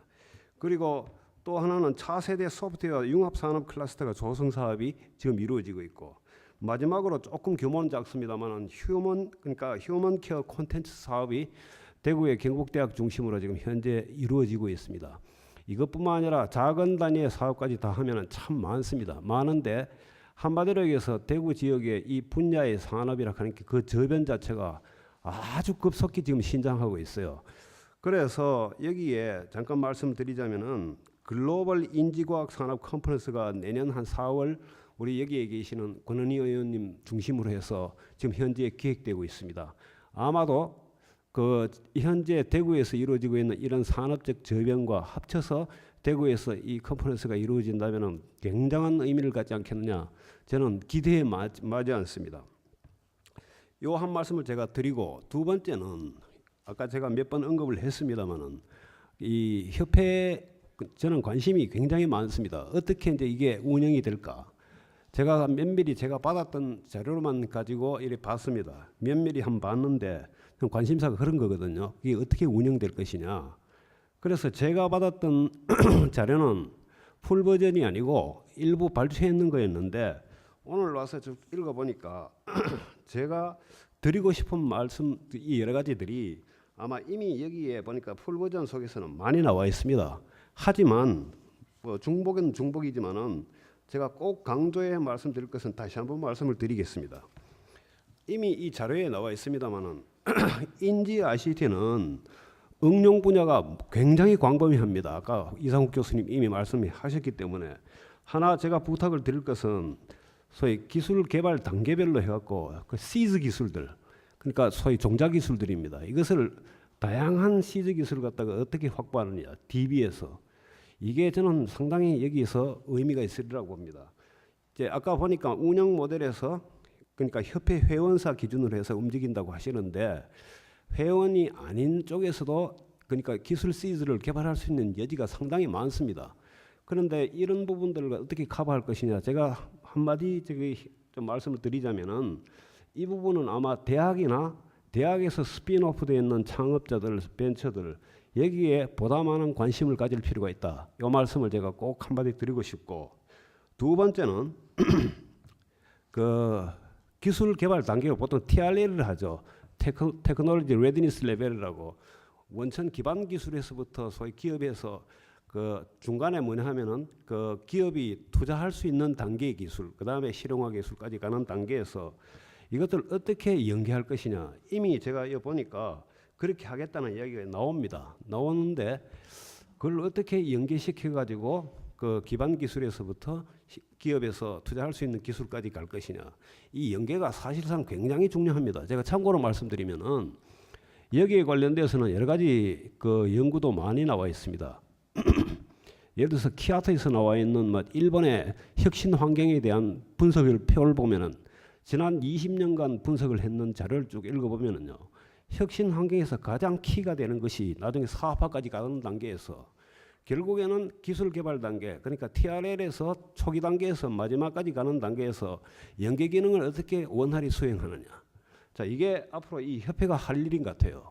굉장히 야심적으로 출발하는데 이 부분을 갖다가 좀 우리 이상구 좌장님도 지금 계십니다만은 네. 특별히 신경을 좀 쓸 필요가 있다는 생각이 들고, 그 다음에는 우리가 보통 기술 혁신 환경을 이야기할 때 두 가지 팩터를 이야기하죠. 방금 제가 말씀드렸던 기술 개발 단계 TRL 부분이 있고, 또 하나는 분야가 있습니다. 분야가 또 분야끼리의 이 연계 문제인데, 제가 한 말씀을 드리자면은 이런 부분도 한번 고려해 볼 만하다 하는 게, 저는 이 분야의 지식이 적어서 그런지 모르겠으나 이 분야의 기술은 아까 세 분의 아까 발표도 들어보고 이래 보니까 일종의 그 목적지향적 기술로 봅니다. 목적지향적 기술이라는 것은 뭔가 하면은 옛날에 왜 닐스 보어 같은 왜 물리학자가 원자의 모델을 갖다가 얘기했을 때는 자연과 그 자체에서 인간의 지적 탐구를 위해서 그걸 개발하지만은 사실은 목적 자체는 특별히 정해진 타겟은 없습니다. 그러나 여기에 나온 ICT 융합기술 이쪽은 목적이 있습니다. 목적이 있기 때문에 제가 드리는 이야기는 이때까지 보통 이렇지 않습니까? 기술 사업화라는 게 R&D를 해놓고 나서 그 다음에 그 뭡니까? 저기 사업화 단계로 넘어가는 게 일반적으로 그렇게 이야기를 하고 있습니다만은 BM이 있지 않습니까? 비즈니스 모델을 먼저 세워놓고 R&D로 넘어갈 수 있는 이런 역전적인 어떤 방법들, 그것도 협회에서 한번 고려해 볼 만하다는 게 네. 특히 벤처라든가 소기업 쪽에서 이런 부분을 갖다가 BM을 먼저 이렇게 제시가 되면은 거기에 따라서 R&D를 할 수 있는 하나 길을 갖다가 가르쳐 줄 수 있을 것이다. 저는 이 협회에서 또 해야 될 기능으로 봅니다. 이 말씀을 드리고요.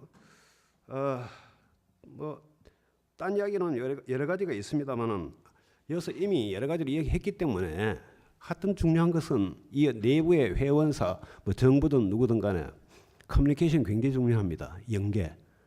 그냥 회원들 갖다가 가지고 있다는 것이 다가 아니라 그 기능을 갖다 충실히 잘 수행해 주시기를 제가 기대에 마지 않습니다. 예, 여기까지 말씀드리겠습니다. 예, 대단히 감사합니다. 예.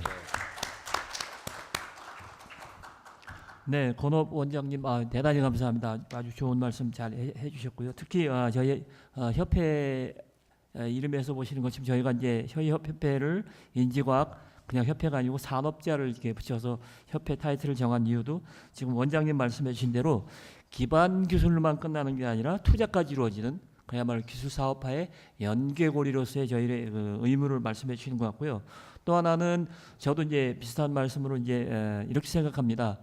기본이 충실하면 응용이 뭐가 되든 상관이 없다고 생각하거든요. 그런 의미로 아마 원장님께서 저희 협회로 하여금 인지 ICT의 시즈가 되는 기술을 좀 잘 해주기 바란다 이런 말씀을 들은 것 같고요. 또 이제 저도 한 말 좀 더 말씀드리고 싶으면 시즈뿐만 아니라 우리 기술 사업화라고 하는 것은 저희 회원사를 비롯해서 저희 관련 모든 산업 분야에 관계되시는 분들이 시즈뿐만 아니라 니즈가 어떻게 되는지를 저희가 파악을 해서 시즈는 물론이고 니즈 베이스의 기술 설계부터 마지막 사업화까지 연계되는 일에 대해서 저희의 그 존재 가치를 충분히 이렇게 발휘하라는 그런 말씀으로 알아듣겠습니다. 고맙습니다. 대단히 감사합니다.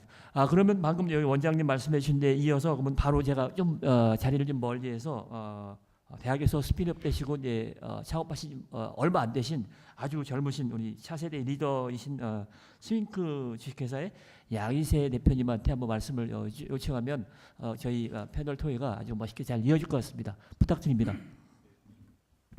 네, 안녕하세요. 저 스윙크라는 회사의 대표이사를 맡고 있는 양희세라고 합니다. 저는 대학교에서 창업을 시작을 했습니다. 우선 그래서 지금까지 한 약 7년 동안 벤처에 있으면서 사실 많은 고민들을 하고 있습니다. 제가 하는 쪽은 이제 기능성 게임이라는 특수한 분야고요. 그래서 인지과학이 상당히 반드시 필요한 분야 중에 하나입니다. 그래서 이런 좋은 협회가 있다는 걸 알고 가입을 하게 됐습니다. 현재는 인지과학협회 컨텐츠 분과위원장을 하고 있습니다. 방금 건업 원장님께서 얘기해주신 부분에 되게 공감이 가는 부분이 하나 있습니다. 우선 가장 공감이 갔던 거는 저희 같은 산업에서 비즈니스 모델이 만들어지고 R&D를 이루어져야 사실 가장 적합하지 않을까라는 그런 부분에서 굉장히 공감이 가는 얘기를 해주셔서 감사합니다. 사실 대부분의 이런 협회에서 활동을 하다 보면 R&D에 대한 계획을 상세히 그리고 그런 부분들을 사실 이제 기업에서 껴맞추기식으로 일했었던 분야가 많은데 이번 산업협회에서는 좀 다양한 회원사들이 그리는 비즈니스 모델에 대해서 정확한 니즈를 파악을 해서 그런 게 국회에서 입안이 될 수 있었으면 참 좋겠다는 생각을 했습니다.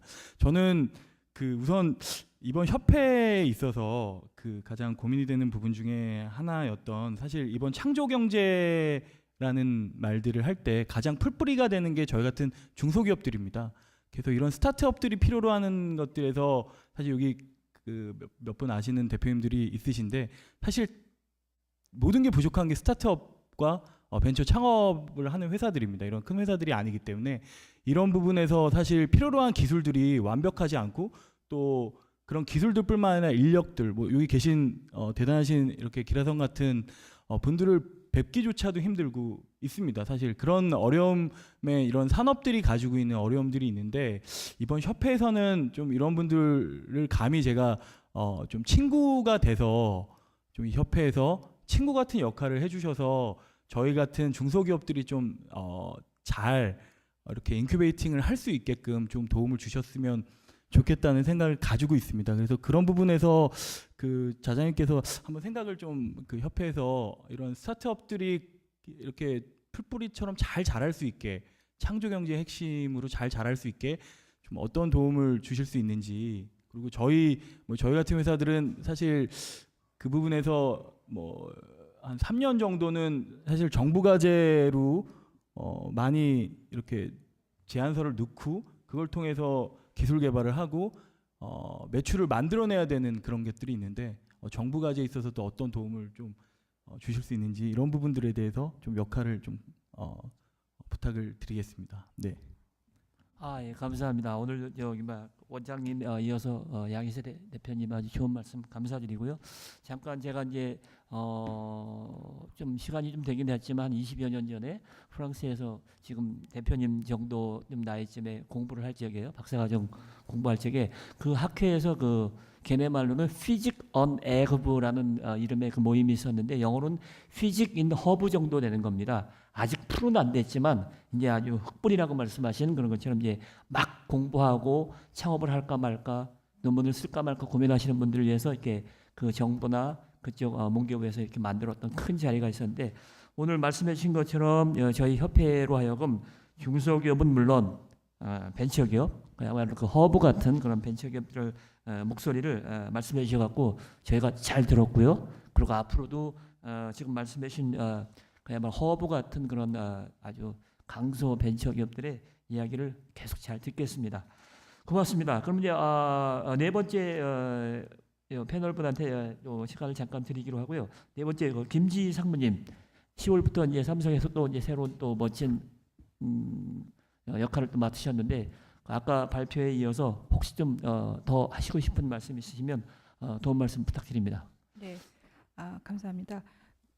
제가 이제 한 가지만 말씀을 드리자면은 저도 이제 여기 한국에 와서 여러 가지 융합 사업 미래부 융합 사업 회의도 많이 들어가고 그리고 과제 같은 것도 많이 보게 되고 그다음에 실제로 이제 학교에 있는 분들하고도 KT에 있을 때는 굉장히 많은 인터랙션을 했어요. 그래서 제가 이제 보기에 이제 그러니까 융합 사업이 더 그러니까 잘 되고 있는 것 같지만 더 잘 될 수 있는 그 요인이 뭘까? 그러니까 제가 이제 그러니까 그 보통 이제 뭐 인지과학의 뭐 미국에서 대표적인 거 하면 왓슨이라든가 뭐 시리 이런 말씀하시잖아요. 그런 과제들이 이제 성장해온 그분들의 제가 좀 인볼브 되는 경우가 있었거든요. 그래서 그런 것들이 이제 스타트업이 돼서 그 다음에 뭐 예를 들어서 시리 같은 경우는 애플에서 그 이제 인수해서 이제 실제로 큰 사업체랑 어떻게 보면 머지가 된 거잖아요. 이런 형태로 그로하는 그런 메커니즘이 약간 좀 안 되는 것 같아요. 왜 안 될까? 그러니까 사실 기술적인 측면으로도 보는데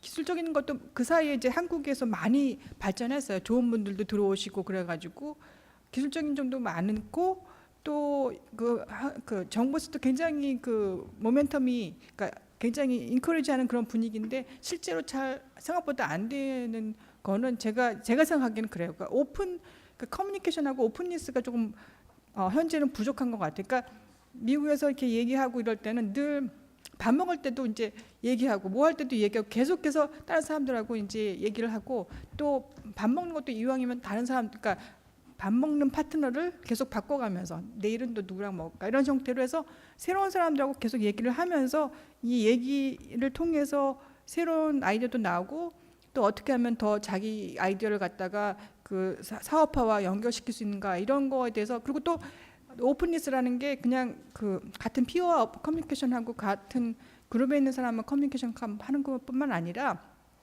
외부에 있는 사람들, 그러니까 외부비라는 게 그 자기 그룹에 있는 외부 사람들이 될 수도 있고 자기가 일하는 분야가 아닌 사람들하고 얘기하는 것뿐만 아니라 그 외국 사람들하고의 그 지금 사실 잘 하고 있는데 더 지금 그게 불편한 관계라 그럴까요? 그러니까 아직도 굉장히 불편하다고 저는 느껴져요. 제가 와서도 사실 느낀 게 아주 굉장히 불편하다. 일하는데 왜 이렇게 불편한 게 많지? 이런 생각이 많이 들어요. 근데 그러니까 굉장히 뛰어난 인력을 가지고 굉장히 정부에서도 많이 잘하려고 하는데 이게 아직도 그 배리어가 컬처럴한 배리어, 커뮤니케이션 하는 그런 배리어가 굉장히 아직 크다는 거를 제가 제일 그게 그 큰 장벽으로 보고 있고요. 앞으로 이 협회에서 실제로 몇천 명을 협회를 끌어들이려고 하시면은 이게 지금 제일 큰 역할을 하실 수 있는 방법 중에 하나가 이거라고 생각합니다. 저는. 네, 감사합니다. 예, 감사합니다. 네, 상무님 말씀해 주신 내용에 아주 고맙고요. 저희 협회가 큰 목표를 갖고 일하는데 좋은 교훈으로 삼겠습니다. 말씀하신 내용이 아마 삼성전자뿐만 아니라 그 SK나 또는 우리나라 대기업, 심지어 중소기업도 아마 GWP라고 하는 그런 슬로건으로 말씀 많이 하시는 것 같은데 그리트 워크플레이스라고요. 그야말로 가정과 같은 그런 일하는 곳. 그것은 뭐 여러 가지 핵심 인재가 있겠지만 그중에 이제 지금 말씀하신 것처럼 문화와 소통을 기반으로 하는 그런 아주 좋은 일하는 것 또는 그야말로 그 연계 기능을 저희 그 사명으로 안고 일해야 될 협회 임직원들이 아주 명심해서 소통과 문화를 잘하도록 하겠습니다. 마지막으로 조금 전에 발표해 주셨던 SK 성장기술원의 박명순 원장님께서 저희 오늘 패널 토의에 그 파이널을 멋지게 좀 말씀해 주시면 감사드리겠습니다. 저는 아까 이제 말씀을 많이 드렸는데 올해 제가 그 영화를 한 2개 정도 좀 인상 깊게 본 게 있습니다. 뭐 하나는 영화가 아니라 미드였는데 이 2개 다 이제 제가 골랐는 게 아니라 제가 아까 말씀드렸던 뭐 데이터 인텔리전스 그다음에 코그니티브 컴퓨팅 이런 쪽을 이제 본다고 하니까 어떤 분께서 이제 추천을 해주신 2개 영화가 있었습니다. 하나가 이제 그 펄슨 오브 인터레스트라고 하는 그 미국 드라마였고 이건 이제 굉장히 다양한 데이터들을 조합을 해서 이제 범죄를 예측하고 범죄를 예방하는 이제 그런 미드였는데 사실은 그 안에 보면은 이 범죄를 예측하고 예방하는 이 메커니즘이 저희가 이제 인지 ICT에서 얘기하는 굉장히 많은 다양한 데이터와 그다음에 추론과 리즈닝과 이런 그 기법들을 써서 이제 제공하는 그 기능들이 있고요. 걔 이름이 더 머신이었습니다. 더 머신, 걔는 전지전능한 거예요. 미리 예측을 해서 이 사람이 죽을 것 같다라고 하는 걸 이제 미리 알려주는 좀 뻔한 요소긴 한데, 저는 이제 그걸 보면서 지능적인 면에서는 사실 기술적으로는 상당 부분 거기에 근접해 온 것 같습니다. 개별적인 기술에서 비디오 애널리틱스 기술이나 음성 인식을 하는 기술이나 텍스트를 인식하는 거나 그것들을 이제 조합하는 기술들이 상당히 근접해 온 것 같다라고 하는 느낌을 받았고요. 그다음에 또 하나는 그 허라고 하는 영화였습니다. 허라고 하는 영화는 아마 좀 보셨을 수도 있는데 그 친구도 비슷하게 이제 더 머신인데, 이 허라는 친구는 굉장히 센티멘트, 감성이 인간을 능가하는 그런 어떤 그 기능을 좀 강조한 이제 영화였는데, 그것도 이제 쭉 보다 보면은 이제는 그 머신이나 컴퓨팅이 인간을 능가하는 지능과 인간을 능가하는 감성까지도 이제 뭔가를 만들 수 있는 기술적인 백그라운드는 이제 상당히 많이 와 있는 것 같고요. 그러면서 이제 글로벌 플레이어들을 봤을 때 쟤네들은 이걸 굉장히 차근차근 잘 준비를 해온다라고 하는 느낌을 많이 받았습니다. 이걸 어떻게 인텔리전스를 구현하고 그걸 어떻게 사람한테 붙이기 위한 머신이나 디바이스들을 가져가고 이런 고민들을 굉장히 많이 한 것 같은데, 거기에 비해 이제 제가 속한 조직이나 이제 우리나라의 현황이나 봤을 때 개별적인 기술은 거의 유사하게 따라온 것 같은데, 그만큼 글로벌 플레이어들이 하고 있는 집중력은 아직까지는 좀 떨어지는 게 아닐까라고 하는 생각이 들고, 한편으로는 잘못하면은 이제 그런 머신들을 걔네들이 만들었을 때 우리나라도 이게 지배를 당하는 이런 세상이 오지 않을까라고 하는 좀 먼 미래까지 생각을 했는데, 실제 이 ICT 인지과학산업협회 이런 쪽에서 우리 내부에 있는, 그러니까 한국에 있는 그런 개별적인 기술들을 좀 모아서 이 집중력을 발휘할 수 있는 좀 구심점의 역할, 그런 게 좀 있었으면 좋겠다라고 하는 생각을 했습니다. 네. 원장님도 좋은 말씀 감사드리고요. 특히 머신이라든가 또는 허 같은 그런 영화를 사례로다가 심지어는 글로벌 리더들이 감성까지 이렇게 파악하고 제공해 주려고 하는 인지 관련 기술들을 개발하고 있다는 사례를 말씀해 주셨습니다. 고맙습니다. 제가 오늘 이거 진행하면서 실수를 했습니다. 이게 제가 머신이었으면 실수를 안 했을 텐데, 네 번째로 이상일 센터장님을 모신다고 해놓고 여기다 4번이라고 써놓고 난 다음에 슬쩍 건너 떴습니다. 이제 제가 머신이었다면 이런 실수를 안 했을 텐데 정말 죄송합니다, 센터장님. 그래서 고맙습니다. 진짜 파이널리 센터장님께서 정말 더 멋지게 저희가 파이널리 모시겠습니다. 박수를 한 번 더. 죄송합니다. 예, 고맙습니다. 그 앞에서 말씀하신 우리 양 대표님이나 또는 우리 그 김상무님, 그 우리 박 원장님께서 하신 내용을 제가 들으면서 느낀 거라고 표현을 해야 되는 건지 아니면 그게 우리 현상인지 모르겠는데, 제가 약간 말씀드리고 싶었던 내용이 뭐냐면, 지금 이제 그 앞에서 잠깐 제가 발표드릴 때 말씀드린 것처럼 인지 산업이라고 하는 것 자체가 우리나라에는 좀 초기 단계에 머물러 있기는 하지만, 그동안에 이제 정부에서 투자하고 있는 R&D 비용을 보면 연 한 600억 정도를 인지 산업 쪽에 투자를 하고 있습니다. 근데 이제 투자하고 있는 내용을 보면 이 산업 그런 미래부가 좀 많은 편에 속하고, 그다음에 산업부, 그다음에 복지부 이렇게 세 개 부처가 이제 공이 분담해서 투자를 하고 있기 때문에, 아까 앞에서 말씀하신 것처럼 이게 커뮤니케이션도 잘 안 되는 것 같고, 기업에서 느끼는 감도 필요와 닿지 않고 이렇게 되고 있지 않나 하는 생각을 일단은 해봅니다. 왜냐하면 지금 정부에서 투자하고 있는 분야를 보게 되면 기초과학 쪽이나 아니면 기반 조성 쪽으로 많이 투자를 하고 있기 때문에 아직까지 기업 쪽에서는 R&D에 대한 욕구가 더 있을 거로 그렇게 느껴지기는 합니다. 오늘 이 토론이 끝나고 나면은 집계를 해서 나중에 정부에 건의하거나 또는 국회에 건의해서 자료가 본이 되겠지만, 이런 차제에 정부가 기반 조성이나 또는 기초 쪽에 기초 쪽은 계속 꾸준히 지원을 해야 되겠지만, 기반 쪽의 투자도 어느 정도 됐다고 판단되면 아까 우리 이양 대표님께서 말씀하시는 것처럼 기업들이 중소기업이 피부에 느낄 수 있도록 R&D 자금이 지원돼야 하지 않을까 그런 생각을 합니다. 왜냐하면 아까 우리 이상구 교수님께서 발표를 하실 때 통계 자료를 보셨지만 미국 같은 데는 벌써 엄청난 돈을 투자를 하고 있고 EU 같은 데도 엄청나게 지금 투자를 하고 있기 때문에 그 투자하는 쪽이 벌써 기초과학을 뛰어넘는 제품화 쪽으로 지금 가고 있단 말이죠.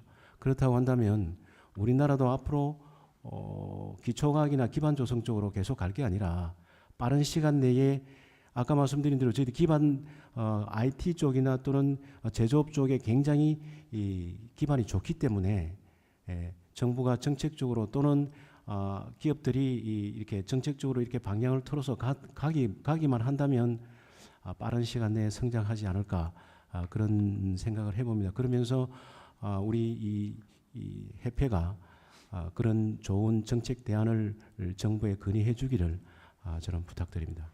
감사합니다. 예, 감사합니다.